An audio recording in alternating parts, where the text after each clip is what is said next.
ফলে আল্লাহ তাআলা কোরআনের বক্তব্য মানুষ যেন বুঝতে পারে, বোঝার জন্য 5 ধরনের কৌশল, 5 প্রকার আয়াত আল্লাহ নাযিল করেছেন। তার ভিতরে একটি হলো গল্প, কোরআনের গল্প। আল্লাহ নিজেই গল্প করেছেন যেন সেই গল্প থেকে আমরা কিছু শিখতে পারি। তা আমি এখন বাইরে সাউন্ড হচ্ছে, যারা সাউন্ড করছে তাদেরকে ভিতরে পাঠাই দেব।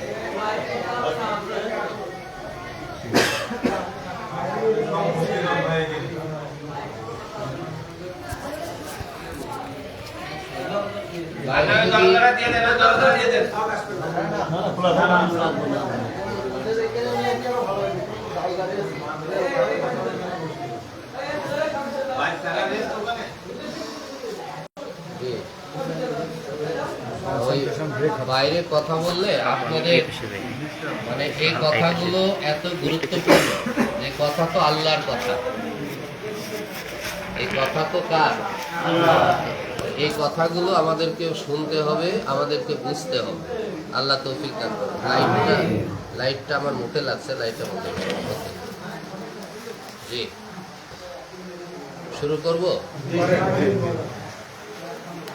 এই যে বৃষ্টি হচ্ছে, এটা কি আল্লাহর ইচ্ছা ছাড়াই হচ্ছে? আল্লাহ যখন বান্দার জন্য কিছু করেন, তার ভিতরে আমরা বুঝবো যে আমাদের এর ভিতরে কোনো না কোনো কল্যাণ আছে। এই বৃষ্টি হচ্ছে, নিশ্চয়ই এর ভিতরে আল্লাহ আমাদের জন্য কল্যাণ রেখেছেন। সেই কল্যাণটা মানুষ কখনো বুঝতে পারে আর মানুষ কখনো বুঝতে পারে না। ঈমানদারের কাজ হলো সে বুঝতে পারুক অথবা না পারুক, আল্লাহর যে কোনো ফায়সালা, যে কোনো সিদ্ধান্ত মেনে নাও। যে আল্লাহ আপনি যা করেছেন, আপনার এই সিদ্ধান্তের সাথে, ফায়সালার সাথে আমরা একমত। তাহলে এই মুহূর্তে আল্লাহর ফায়সালা হলো তিনি আমাদেরকে একটু বৃষ্টি দিচ্ছেন। তাহলে আমরা একমত হয়ে গেলাম যে আল্লাহ যেটা দিচ্ছেন এটা আমাদের জন্য ভালো।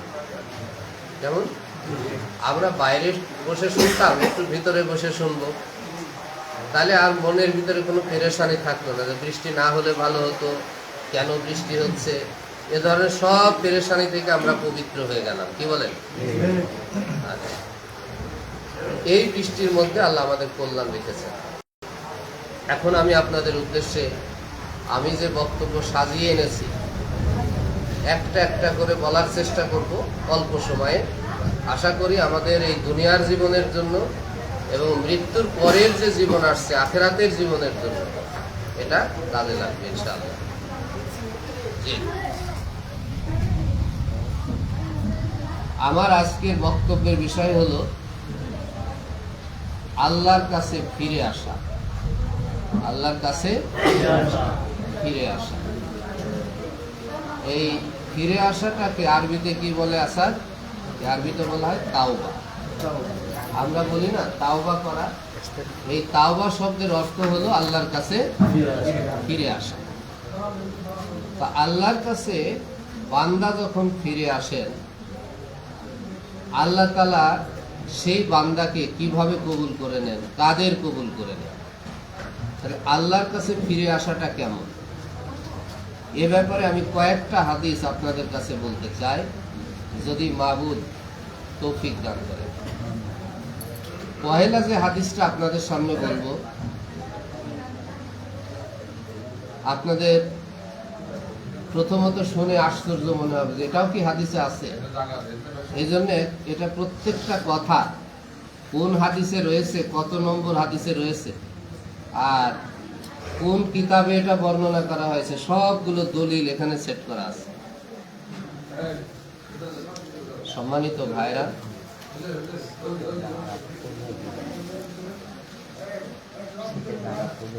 লাইটটা সাইড করে দাও, আমার মুখে দরকার। তো সম্মানিত ভাইরা,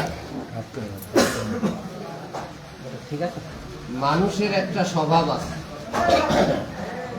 সেটা হলো দুনিয়ার মানুষের ত্রুটি ধরা, দোষ ধরা, আছে কিনা?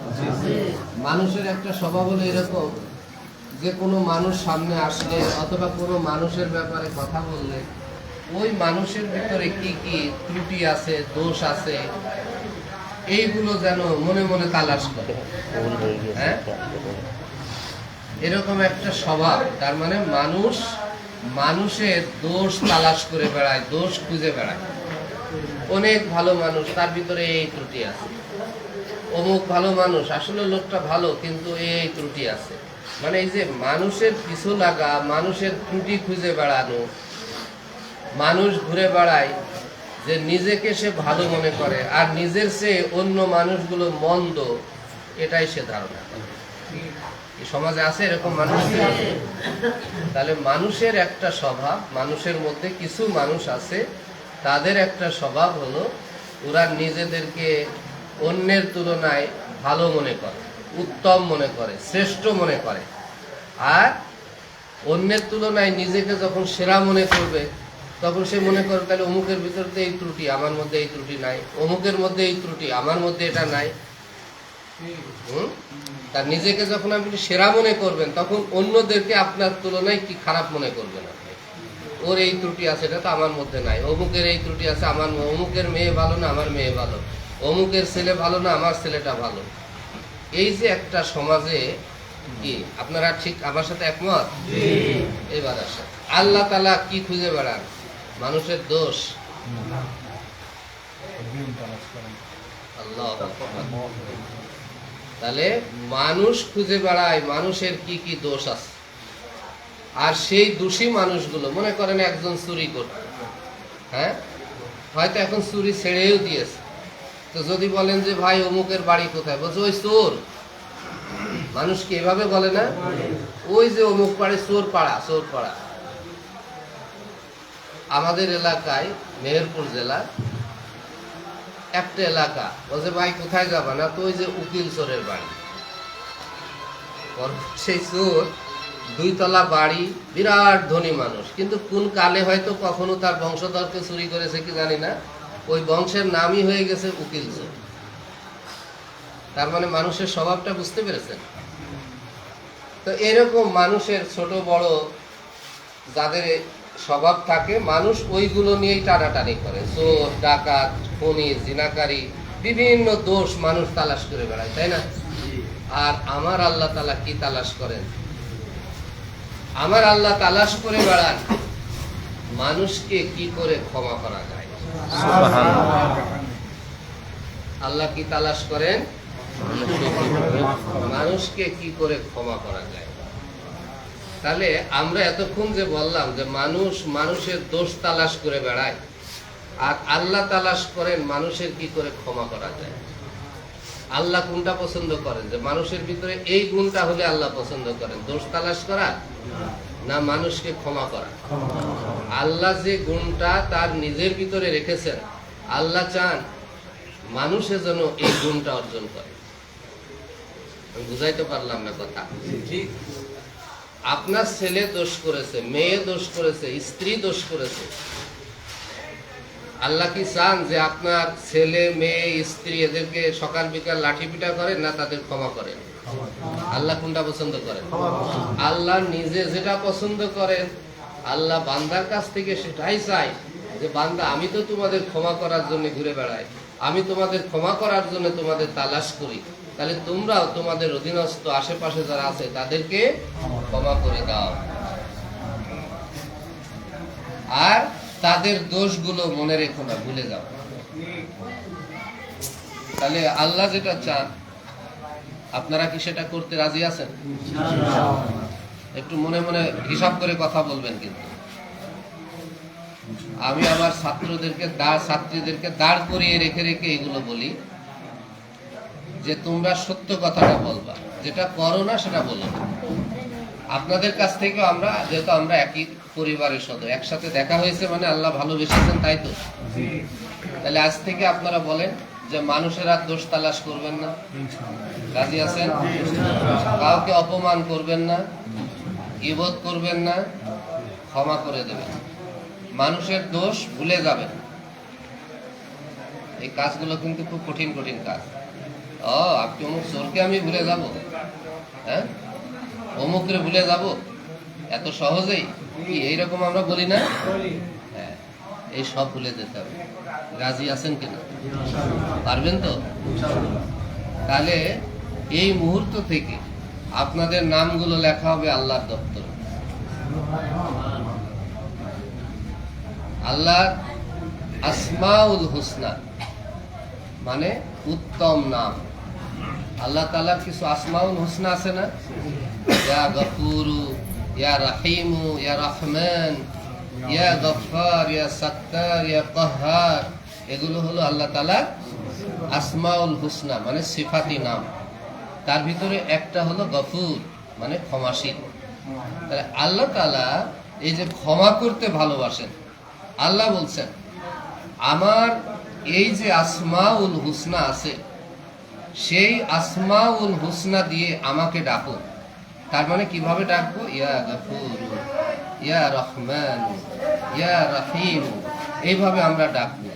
এক আল্লাহ বললেন আমার যে বান্দা আমার এই গুণবাচক নাম সিফাতি নাম ধরে আমাকে ডাকে, আমাকে ক্ষমা চায় আমার কাছে, আমি তাদের কবুল করে নিই, আমি তাদের ক্ষমা করে দিই। আপনারা কি চান যে এই মুহূর্তে আল্লাহ আমাকে আপনাকে আমাদের সবাইকে ক্ষমা করে দিন? তাহলে কি করতে হবে? আমরা আল্লাহর নাম ধরে ধরে আপনারা যখন হাত তুলে দোয়া করবেন ইয়া গফুর, ইয়া রহিম, ইয়া রহমান, এটুকু তো মনে আছে আপনাদের? পারবেন এটুকু বলতে? ইনশাআল্লাহ। ইয়া গফফার, ইয়া সাত্তার, আপনি আমাদের পারবেন? আমরা যেভাবে বললাম এইটুকু বলতে? যদি পারেন আল্লাহ মাফ করে দেবেন। আর আল্লাহর ক্ষমা প্রাপ্ত বান্দা যাদের আল্লাহ ক্ষমা করে দিয়েছেন তাদের তালিকায় আপনার আমার নামগুলো আল্লাহ লিখে রাখবেন। সুবহানাল্লাহ।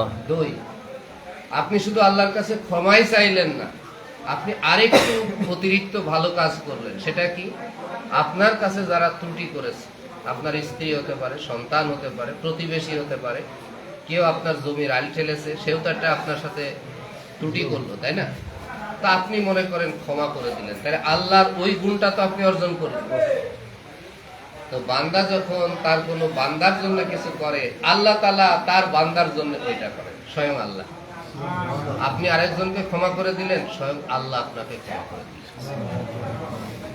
এবার আসেন আল্লাহ তাআলা তার বান্দাকে কত দূর পর্যন্ত ক্ষমা করেন? পৃথিবীতে শুধু শিরক ছাড়া এমন কোনো গুনাহ নেই যে গুনার জন্য বান্দা তাওবা করবে আর আল্লাহ মাফ করবেন না, এমন একটি গুনাহ নাই, সে যত বড় গুনাহ হোক। সেই গুনার পরিমাণ যদি সাগরের ফেনার পরিমাণও হয়ে যায়, এক সাগর, তবু আল্লাহ মাফ করে দেয়। সুবহানাল্লাহ। গল্প শোনাতে চেয়েছি আপনাদের, নবীর গল্প, আল্লাহর গল্প। আল্লাহ আপনার আমার সাথে গল্প করেছেন। একজন মহিলা, সেই মহিলা ছিল চরিত্র ভালো ছিল না। চরিত্র যাদের ভালো থাকে না তাদেরকে আমরা কি বলি? নষ্টা মহিলা বলি। আরো খারাপ যারা তাদেরকে বেশ্যা বলি, তাই না? এই বেশ্যা, একজন মহিলা হলো বেশ্যা। তো সেই বেশ্যা মহিলা এক মরুভূমি দিয়ে এক এলাকা দিয়ে যাচ্ছেন, দেখতেছেন প্রচন্ড রোদ, গরমের মধ্যে একটা কুকুর পানি পান করার জন্য ছটফট করছে। পানি পিপাসা লেগেছে, একটা কুয়ার পাশে পানি আছে কুয়ার ভিতরে, কিন্তু কুকুর ওই কুয়ার ভিতর থেকে পানি উঠিয়ে পান করার মতো কোনো ক্ষমতা তার নেই। আল্লাহর নবী হাদিসের যে ভাষাটা বললেন, কুকুরের এত বেশি পিপাসা লেগেছে মনে হচ্ছে যে সে মরে যাবে, মরে যাওয়ার উপক্রম হয়েছে। ওই পাশ দিয়ে যাচ্ছেন এই বেশ্যা মহিলা। বেশ্যা মহিলাকে কেউ ভালোবাসেন আপনারা? সবচেয়ে খারাপ মনে করি না আমরা? যদি ভালো হয়ে যায় তারপরেও বলবেন যে ওই বেশ্যা পাড়া। তারপরেও বলবেন ওই বেশ্যা বাড়ি, বলবেন কিনা? আজ থেকে আর বলা যাবে না। কি বলবেন শোনেন আগে, আল্লাহ কি বলেন আর আপনার কি বলা উচিত। ওই বেশ্যা মহিলা যাচ্ছেন, কুকুরের এই ছটফট করা অবস্থা দেখে তার মনের ভিতরে একটু করুণা হলো, দয়া হলো। এই দয়াটা কে দিয়েছেন? আল্লাহ। কেন দিয়েছেন আপনারাই বলবেন। তাকে মাফ করার জন্য। তার দিলের ভিতরে আল্লাহ একটু দয়া দিলেন, কিসের প্রতি? কুকুরটার প্রতি। তখন ওই মহিলা কি করলো, তার পায়ে ছিল চামড়ার মোজা, চামড়ার মোজা, তার মোজা খুললো আর গায়ের উড়না খুললো, উড়নাতে ওই মোজাটাকে পেঁচাই বাঁধলো, বেঁধে ওই যে যেরকম আমরা বালতি নামাই দিই, ওই দুই পাশে এরকম বেঁধে ওই মোজাটা কুয়ায় নামাই দিল, দিয়ে মোজা এবার ভরে পানি উঠলো।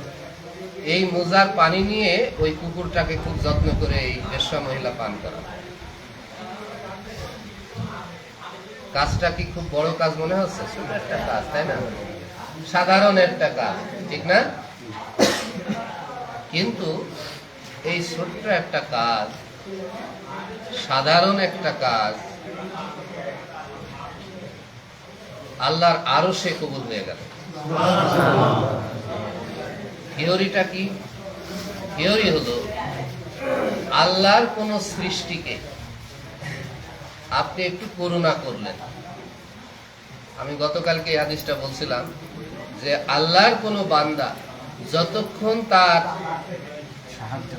অন্য কোন ভাইকে, একজন আল্লাহর বান্দা তার কোন একজন ভাইকে সাহায্য করছে, হতে পারে এক গ্লাস পানি দিয়ে, হতে পারে এক টুকরা বাদাম দিয়ে, হতে পারে এক টুকরা রুটি দিয়ে সাহায্য করছে, যতক্ষণ আল্লাহর ওই বান্দা তার আরেক বান্দার সাহায্যে নিজেকে নিয়োজিত রাখে, আর সে আজিম থেকে আল্লাহ তাআলা তার ওই বান্দার সাহায্যে নিজেকে নিয়োজিত রাখে।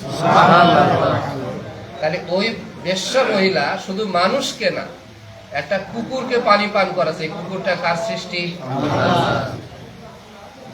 এই কুকুরের প্রতি যে এতটুকু দয়া করলো, করুণা করলো, তার দয়া মায়া দেখালো, আল্লাহর সৃষ্টি, তখন আল্লাহর আরশে তার এই করুণা আল্লাহ কবুল করে নিলেন। নিয়ে এই বেশ্যা মহিলার প্রতি এবার আল্লাহ করুণার দৃষ্টিতে তাকালেন। বলেন তো, কারো দিকে যদি আল্লাহ তাকান, তার কি আর কোনো অভাব থাকে? জীবনে কোনো সমস্যা থাকে? ওই বেশ্যা মহিলাকে আল্লাহ ক্ষমা করে দিলেন, মাফ করে দিলেন। হাদিস, সহিহ হাদিস। তাহলে এটা কি প্রমাণ হয় না যে অপরাধটাকে আমরা সবচেয়ে বেশি বড় অপরাধ মনে করি এই দুনিয়ার জীবনে? এই ধরনের কোনো বেশ্যা মহিলা হোক আর পুরুষ হোক, আমাদের কাছে কি 4টি পয়সা তার কোনো দাম আছে? আল্লাহ তাকে ক্ষমা করে দিলেন, তার তওবা কবুল করে নিলেন।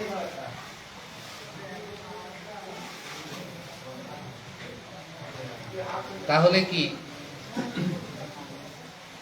এখানে একটা কথা আমাদের আকাঙ্ক্ষা মনের ভিতরে জাগে না যে আল্লাহ, আমি তো কত গুনাহ করেছি। আপনারা প্রত্যেকেই চোখ দুইটা বন্ধ করলেই আপনার জীবনের ফেলে আসা দিনগুলো একটা একটা করে পাতার মতো আপনার সামনে ভেসে আসবে, তাই না? এই করেছি, এত বছর এই করেছি, এই করেছি, এই করেছি, সব। কারণ আপনার জীবনের তো পাতাগুলো আপনার সামনেই আছে। আমার অনুরোধ, বেশ্যা মহিলার এই হাদিসটাকে সামনে রেখে আজকেই আপনি যদি চান যে আল্লাহ আপনাকে মাফ করুন, আপনি যদি চান যে আল্লাহর জান্নাত আপনাকে আল্লাহ দান করুন, আপনি যদি চান জাহান্নামের আগুন থেকে আল্লাহ আপনাকে মুক্তি দান করুন, চান তো? আমার কথা, হাদিস একজনও যদি আপনারা আমল করেন, আমি আল্লাহর কাছে বলতে পারবো, মাওলা, আমি আমার দায়িত্বটুকু পালন করেছিলাম, চেষ্টা করেছিলাম, হাদিসগুলো নোট করে নিয়ে আপনার কথাগুলো আমি পৌঁছে দেওয়ার চেষ্টা করেছি, আপনি কবুল করে নেন। আপনারা একজন মানুষও যদি আমল করেন, হাসরের ময়দানে দেখা হবে আপনাদের সাথে, এবং আমি আশা করি জান্নাতের বাগানেই আপনাদের সাথে দেখা হবে।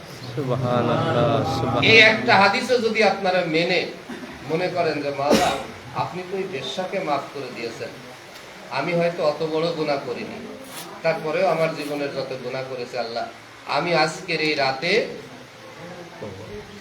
এই হাদিসটা আমি বুঝতে পেরেছি এবং আপনার কাছে আমি মাফ চাচ্ছি, আল্লাহ আপনি আমাকে মাফ করে দেন। আপনাদের কি আশা জাগে যে আল্লাহ মাফ করতে পারে? কোনো সন্দেহ আছে? আল্লাহ মাফ করে দেবেন। তাহলে আজকে রাতেই কি তওবা করবেন? বাসায় যাবেন, উযু করবেন, ঘুমাইতে যে একটু আলাদা হয়ে যাবেন, আপনার স্ত্রীর থেকে একটু আলাদা থাকবেন। মানে দেখেন না, অনেক সময় কাঁদতে চাইলেও ছেলে মেয়ে বউ সামনে থাকলে কাঁদা যায় না, এই জন্য নিজেকে একটু আড়াল করবেন, একটু গোপনে রাখবেন। যদি কোনো পরিবেশ না থাকে জায়নামাজে সেজদায় যাবেন, সেজদায় ডুকরে ডুকরে কাঁদবেন আর আল্লাহকে বলবেন যে আল্লাহ আমি সেজদা থেকে মাথা ওঠানোর আগে আপনি আমাকে মাফ করে দেন।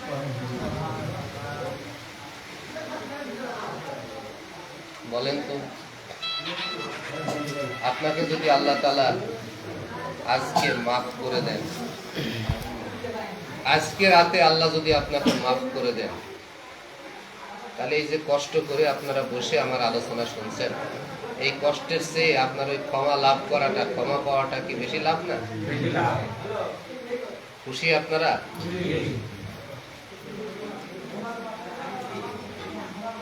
তাহলে আজকে আমরা এই আমলটা করব ইনশাআল্লাহ।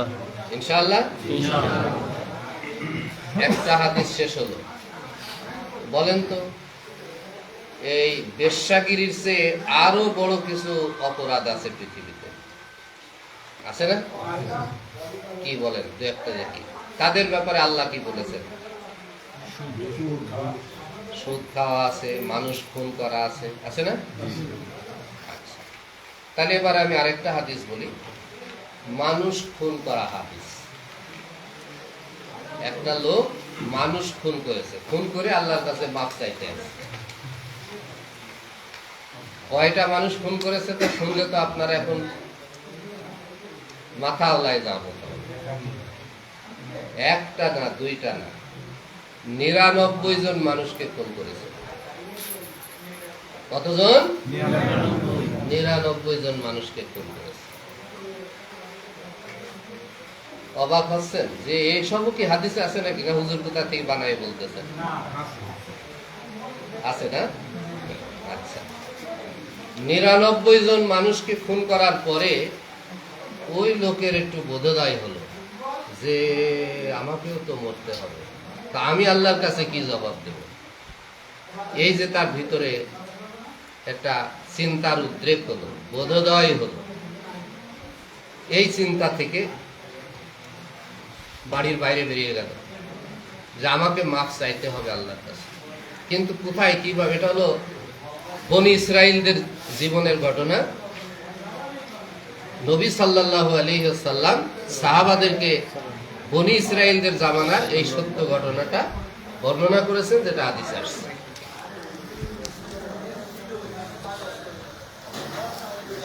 99 জনকে খুন করার পরে রাস্তায় বেরিয়ে পড়ল যে আমি কোনো আলেমের সন্ধান করব, দেখি এমন কোনো আলেম পাই কিনা যে আলেম আমাকে তওবার কোনো পথ বলে দেবে, যে আমি কিভাবে তওবা করব, আল্লাহ আমাকে ক্ষমা করবেন, ক্ষমার কোনো পরিবেশ পাওয়া যায় কিনা।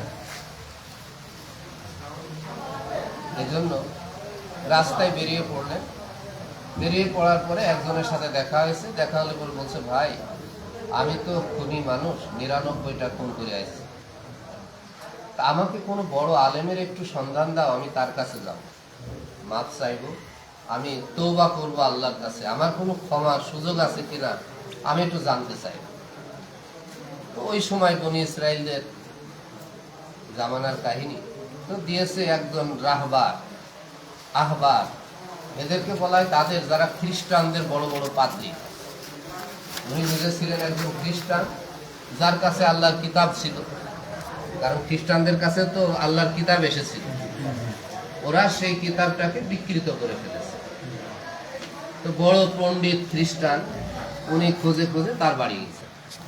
যাওয়ার পরে বলছে, হুজুর আমি 99টা খুন করে আইছি, আমি একজন পেশাদার খুনি। আপনার বাড়ি এলাম, আমার এখন ভয় হচ্ছে যে আমি মারা গেলে আল্লাহ তো ধরবে আমার। তা আপনি বলেন আমার কি কোনো তওবা করার পথঘাট আছে, রাস্তা আছে? এই দেখেন একজন হাফেজ সাহেব বলছে নেই। আছে? আচ্ছা, দেখা যাক। আপনারা কি মনে করেন 99টা খুন করার পরে কি তওবা করা যাবে?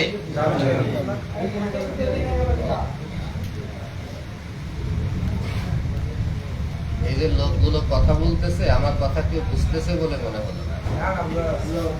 আপনারা কথা বুঝতে পারছেন? যারা পিছনে আছেন একটু সামনের দিকে এগিয়ে আসেন। কথাগুলো ভালো করে শুনতে হবে, বুঝতে হবে। আচ্ছা, ভাইদের কথা বলতে নিষেধ করে আচ্ছা, যারা কথা বলছে দয়া করে তাদেরকে একটু বলো যে আপনারা বাড়ি চলে যেয়ে একটু গল্প গুজব করেন। বলে আসলাম একবার। তো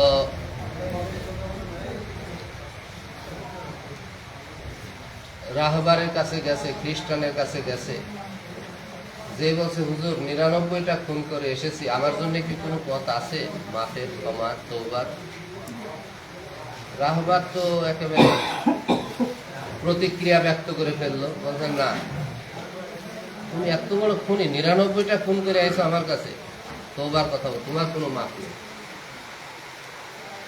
সে চিন্তা করলো মাপ যখন হবে না তো এরই বা বাঁচাই রাখলাম, করে খুন করল। খুন করার পরে হলো কয়জন? খুন করার পরে এবার বেরোয় আসছে, আবার তালাশ করতেছে। কারণ মানুষের বিবেক যখন দংশন করে, 100 খুন হয়ে গেছে, এবার রাস্তায় ঘুরতেছে উদ্ভ্রান্তের মতো। একজন ইমানদার ব্যক্তি যে আল্লাহকে মানত, এরকম একজন সাধারণ ব্যক্তির সাথে দেখা হয়েছে। বলছে ভাই তুমি এরকম ছুটছো কেন, কোথায় যাও, তোমার চেহারার ভিতরে কেমন ভাব? বলছে ভাই আমি 100টা খুন করেছি, আমি এখন তওবা করার জন্য আমার মনটা পেরেশান, আমার কি তওবার কোনো সুযোগ আছে? তো বলতেছে তোমার তওবার দরজা বন্ধ করবে এই পৃথিবীতে এই ক্ষমতা কার আছে? তোমার তওবার দরজা কেউ পৃথিবীতে বন্ধ করার ক্ষমতা রাখে না, কারণ তওবার দরজাটা আল্লাহ খুলে রেখেছেন। নিশ্চয়ই সে আল্লাহ তোমার তওবা কবুল করবে। তুমি এক কাজ করো, তুমি যে এলাকায় থাকো ওটা তো খুনিদের এলাকা, তো তোমার ওই গ্রামে আর পাড়ায় ফিরে যাওয়া দরকার নেই। তুমি যদি সত্যিই তওবা করে আল্লাহর কাছে আসতে চাও, আল্লাহ নিশ্চয়ই তোমার তওবা কবুল করবে। তবে এক কাজ করো, অমুক গ্রামে মানুষগুলো ইমানদার, তারা আল্লাহকে ভয় করে, তাওহীদের উপরে আছে, ওরা দেখবা যে খুব আল্লাহর ইবাদত বন্দেগী করে, তুমি ওদের মধ্যে যাও, যে ইবাদত বন্দেগী করো, আর তুমি যে তওবা করছো আল্লাহ তোমার তওবা কবুল করে দিল। ও বল তাই নাকি, এখানে তাহলে ইমানদার আছে, তাওহীদপন্থী আছে? বলছে হ্যাঁ। ওখান থেকে ছুটতে শুরু করলো এলাকায়, কিন্তু কয়েক কদম যাওয়ার পরেই তার মৃত্যুর সময় হয়ে গেল। এখন মালাকুল মউত এসে গেছে। এখন মৃত্যুর সময় এই সাথে আমি 2টা হাদিস বলে পাবো। মৃত্যুর সময় 2 ধরনের ফেরেশতা আসে। যারা জান্নাতি তাদের জন্য জান্নাতের ফেরেশতা আসে, আর যারা জাহান্নামী তাদের জন্য এরকম কর্কশ, রুক্ষভাষী, ভয়ঙ্কর রূপের ফেরেশতা আসে। এখন ওর জন্য তো 2 দল ফেরেশতা এসে হাজির, কারণ সারা জীবন তো অপকর্ম করেছে। 100টা খুনের খুনি, ভালো ফেরেশতা আসার তো কোনো সুযোগ নেই। আর আরেক দল জান্নাতি ফেরেশতা, জান্নাতের কাপড় চোপড় নিয়ে এসে হাজির। জান্নাতি ফেরেশতারা বলতেছে আমরা তার জান কবজ করবো, কারণ সে তো তওবা করেই ওই এলাকার দিকে রওনা হয়েছে। আর জাহান্নামের ফেরেশতারা বলছে সে তো এলাকায় পৌঁছাতে পারেনি, সে তো খুনি, অতএব আমরাই তার জান কবজ করে জাহান্নামে পাঠাবো। আল্লাহর পক্ষ থেকে ফায়সালা আসলো যে সে যে গ্রাম থেকে আসছে ওখান থেকে যেখানে সে মারা গেল, মারা যাবে, এই জায়গার দূরত্ব বেশি না এখান থেকে যে গ্রামে যাবে তার দূরত্ব বেশি? ফেরেশতারা বারবার মাপে, দেখে যেদিকে যাচ্ছে ওদিকে সে আধা হাত পরিমাণ, মাত্র আধা হাত পরিমাণ এগিয়ে গেছে। তখন ফায়সালা হলো, যেহেতু সে তওবার দিকে আধা হাত এগিয়ে গেছে, অতএব জাহান্নামের ফেরেশতা তার আর জান কবুল করতে পারবে না। এটা ফায়সালা হয়ে গেল, তার তওবা কবুল হয়ে গেল, জান্নাতি ফেরেশতারা তার জান কবুল করে নিল।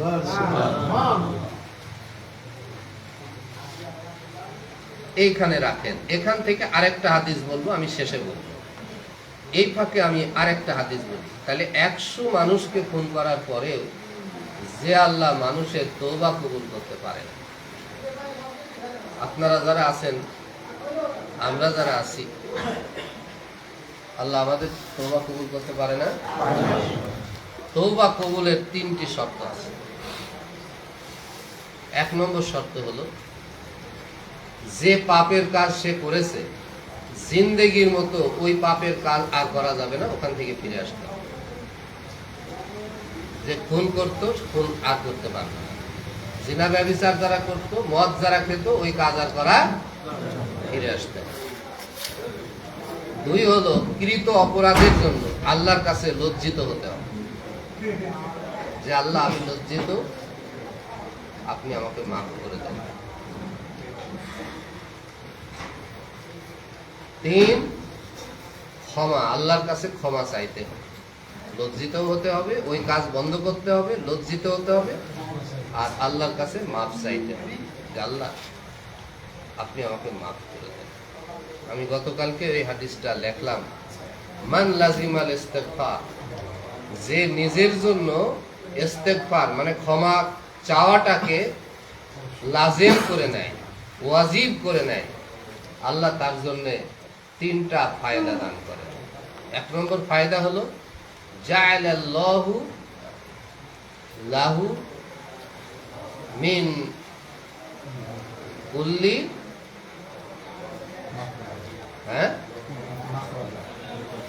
মিন কুল্লি দাইকিন মাখরাজা, আল্লাহ তাআলা তার প্রতিটি বিপদ, বালা, মুসিবত যাই আসুক, যে সে যেহেতু আল্লাহর কাছে তওবা করছে, এই বালা মুসিবত আল্লাহ দূর করে দিয়ে তার মুক্তির পথ আল্লাহ দেখিয়ে দেন। আল্লাহ তাআলা রাযাকাহুল্লাহ মিন হাইসু লা ইয়াহতাসিব, আল্লাহ তাআলা তাকে এমন ভাবে রিজিক দান করে, তার অর্থনৈতিক সমস্যার সমাধান করে, সে যা কখনো কল্পনা করি। তাহলে এত বড় পাপী আল্লাহ তাআলা তার খুনের দিকে তাকালেন না, জিনাকারীর জিনার দিকেও তাকালেন না, সে তওবা করলো, আর আল্লাহ তাআলা রহমতের বৃষ্টি ঝরা শুরু হয়ে গেল। কত বড় মেহেরবান আল্লাহ তাআলা। খুশি তো আপনারা? সে আল্লাহর ব্যাপারে খুশি। আবু হুরায়রা রাদিয়াল্লাহু তাআলা আনহু, তিনি ব্যক্তিগতভাবে দাওয়াতি কাজ করতেন। তো তার জীবনের একটা অভিজ্ঞতা আবু হুরায়রা বর্ণনা করছেন, যে আমার জীবনের একটা অভিজ্ঞতা আছে। কিরকম? তিনি বলছেন যে আমি ইশার নামাজ পড়ে আমার যে রুমে থাকতাম দরজাটা বন্ধ করে আমি নামাজে দাঁড়াইছি। এমন সময় দেখলাম রাতের বেলা এক মহিলা এসে দরজা নাড়ছে। আমি দরজা খুললাম, কে, কি চাও? বলছে, আবু হুরায়রা, আমি রাতের বেলা মানুষ কেন আসে? যেন অন্যরা না দেখে, যেন সে লজ্জিত না হয়। রাতের বেলা এলাম, আমি একজন পাপী মহিলা, জিনা করেছিলাম, আমার পেটে জারজ সন্তান এসেছিল, আবার সেই সন্তানকে আমি খুন করেছি। তাহলে একসাথে 2টা অপরাধ। হাল্লি মিন তাওবা, আমার জন্য কি তওবা করার কোনো সুযোগ আছে? আবু হুরায়রা রাদিয়াল্লাহু তাআলা আনহু হঠাৎ একটু প্রতিক্রিয়া ব্যক্ত করে ফেললেন। বলছে, না, তোমার জন্য তওবার কোনো সুযোগ নাই। মহিলা উঠে দাঁড়ালো এবং তাবকি, কাঁদতে কাঁদতে আবু হুরায়রার কাছ থেকে ছটফট করে কাঁদছে, কাঁদতে কাঁদতে চলে গেল। রাত শেষ হয়ে গেল। আবু হুরায়রা রাদিয়াল্লাহু তাআলা আনহু নবীর কাছে ফজর নামাজের পরে, আল্লাহ রসুল ফজরের পরে মুসল্লিদের দিকে মুখ করে বসতেন, সাহাবীদের কথা শুনতেন, কেউ কোনো স্বপ্ন দেখলে তার ব্যাখ্যা শোনাতেন। নবীকে যে আবু হুরায়রা তার এই কাহিনীটা বললেন, তখন আল্লাহ রসুল বললেন যে আবু হুরায়রা, বিইসা, কতই না নিকৃষ্ট একটা জবাব তুমি ওই মহিলাকে দিয়েছো। তুমি কি কোরআনের এই আয়াতটা পড়ো নাই? যারা মিথ্যা কথা বলে না, মিথ্যা সাক্ষী দেয় না, জিনা ব্যভিচার করে না, মানুষকে খুন করে না, কিন্তু কিন্তু এগুলো করার পরেও, কিন্তু মানে কি, আগের গুলো আছে, পরেরটা কিন্তু, ইল্লা মান তাবা ওয়া আমানা ওয়া আমিলা আমালান সলিহা, কিন্তু যারা তওবা করে, খাস দিলে তওবা করে, কান্নাকাটি করে, চোখের পানি ঝরায়, ওয়া আমানা, ঈমানকে সংশোধন করে নেয়, ফাউলাইকা ইউবাদদিলুল্লাহু সাইয়্যাতিহিম হাসানাত, তারা ওই সব মানুষ যাদের পাপগুলোকে আল্লাহ তাআলা পরিবর্তন করে দেন, পাপগুলোকে জিন্দেগি থেকে মুছে দেন, আর পাপের যে থলেটা পাপ দিয়ে পূর্ণ ছিল, পাপগুলো দিয়ে থলেটাকে আল্লাহ খালি করে দেন, আর ওই খালি থলেটাকে এবার আল্লাহ সওয়াব দিয়ে পূর্ণ করেন। সুবহানাল্লাহ। তুমি কি কোরআনের এই আয়াত পড়ো নাই আবু হুরায়রা? সূরা আল ফুরকান যদি পড়েই থাকো, তাহলে তুমি এই নিকৃষ্ট জবাব ওই মহিলাকে কেন দিলে? আবু হুরায়রা রাদিয়াল্লাহু তাআলা আনহু সাথে সাথে বেরিয়ে গেলেন, বেরিয়ে ওই মহিলাকে খুঁজতে থাকলেন, সারাদিন খুঁজলেন, পেলেন না, রাতের বেলা পেয়েছেন, আবার পিছন থেকে ডাকে, ও মহিলা, তুমি এমন ভাবে কান্নাকাটি করেছো, এমন ভাবে তওবা করেছো, আল্লাহ তাআলা তোমার জন্য তার আরশে আজিমের তওবার দরজা খুলে দিয়েছেন। সুবহানাল্লাহ। মহিলা এটা শোনার পরে সিজদায় লুটিয়ে পড়ল যে আমার আল্লাহ কত মহান। প্রিয় ভাইরা, এ ধরনের পাপীদের ইতিহাস যদি আমরা জানি, আমরা মন থেকে ভুলতে পারি না যে এটা এমন দোষের লোক, ওই ত্রুটি, এই ত্রুটি, ওই ত্রুটি, এইগুলো আমরা মনে রাখি। আর আল্লাহ তাআলা, আমি কিছু দাগী আসামি, বড় বড় পাপী, তাদের ইতিহাস আমি বললাম, আমার আল্লাহ ভুলে যান যে আমার বান্দা ভুল করেছিল, আমার কাছে ফিরে এসেছে, আমি তার ভুলের ইতিহাস ভুলে গেলাম, আমি তার জন্য আমার জান্নাতের দরজা খুলে দিলাম। আমি আরেকটা হাদিস বলেছিলাম, ওইটা আজকে শেষ হাদিস হিসেবে বলবো। সেটা হলো, জান্নাতের ফেরেশতা, ওই যে 100 খুন করে যে আসলো, 100 খুন করে যে আসলো, তাকে আল্লাহ তার জান্নাতের ফেরেশতা দিয়ে জান কবুজ করালেন। এখানের একটা শিক্ষা আমি আমার জন্য গ্রহণ করেছি, আল্লাহ, আমার মরণ যেদিন হবে, আমি যেন সেদিন কোরআন নিজে শিখছি, আর আমি এই কোরআন আপনার বান্দাদেরকে শিখাচ্ছি, পড়াচ্ছি, এই অবস্থায় আপনি আমাকে দুনিয়া থেকে নেবেন, আর আমার জন্য আপনার জান্নাত থেকে কাফন পাঠিয়ে দেবেন। আপনার জান্নাতের কাফনে করে আমি আপনার কাছে হাজির হতে চাই। আর এই যে কোরআন পড়ছি এবং পড়াচ্ছি, এই অবস্থায় নেবেন, এটা আমার মনের তামান্না। কারণ আল্লাহর বান্দা যখন মারা যায়, তার রূহটা সপ্তম আসমানের উপরে নিয়ে যাওয়া হয়, আল্লাহর কাছে তার রূহটা পেশ করার আগেই কোরআন যে সেখানে হাজির হয়। কোরআন আগে যায়, তারপরে তার রূহ যায়, রূহ যাওয়ার সাথে সাথে কোরআন সুপারিশ করে। হাদিসটা হলেই যে ইমানদার ব্যক্তি যখন মৃত্যুর সময় হয়ে যায়,